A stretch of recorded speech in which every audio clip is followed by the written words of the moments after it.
Hi అండి, welcome to Sai Krishna real estate. ఇప్పుడు మనం చూస్తున్న హౌస్ వచ్చేసి ఈస్ట్ ఫేసింగ్ అండి.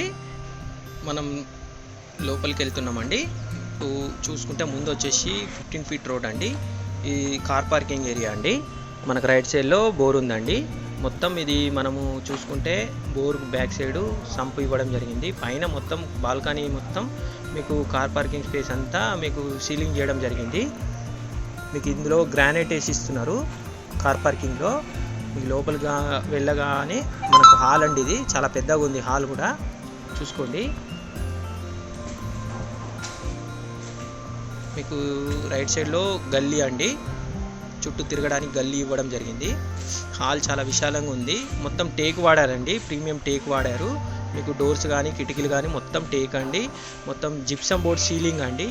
పూజా గది అండి, మీకు ఎదురుగా కనిపించేది పూజా గది. కిచెన్ అండి, కిచెన్ చూసుకోండి. కిచెన్లో కూడా మీకు సీలింగ్ ఇవ్వడం జరిగింది. మొత్తం టైల్స్తో డిజైన్ చేశారు. కింద వచ్చేసి మార్బుల్ అండి. మనం ఇప్పుడు మనకు చిల్డ్రన్ బెడ్రూమ్లోకి ఎంటర్ అవుతున్నాము. చిల్డ్రన్ బెడ్రూమ్ చూసుకుంటే మనకు పైన సీలింగ్ అనేది మంచి ప్రీమియం లుక్తో ఇవ్వడం జరిగింది. ఈ ఇల్లుని గమనిస్తే మీరు అన్ని వాల్స్కు డిఫరెంట్ కలర్స్ అనేది ఇవ్వడం జరిగింది.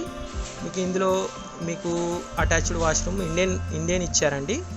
ఇక్కడ కూడా మనకు వెంటిలేషన్ బాగుంది. ఇందులో ఇది మాస్టర్ బెడ్రూమ్ అండి. చూసుకోండి, మీరు ప్రతి సీలింగ్ కూడా డిఫరెంట్ లుక్లో ఉంది. ఇందులో వెస్టర్న్ టాయిలెట్ ఇవ్వడం జరుగుతుందండి. ఇప్పుడు మనం స్టెప్స్ కింద వచ్చేసి ఒక వాష్రూమ్ చూడొచ్చు. ఇది కామన్ వాష్రూమ్ అండి. స్టెప్స్ కింద ఇచ్చారు. మనం పైకి వెళ్తే మనకు 12 పిల్లర్స్ వేశారండి. ఇందులో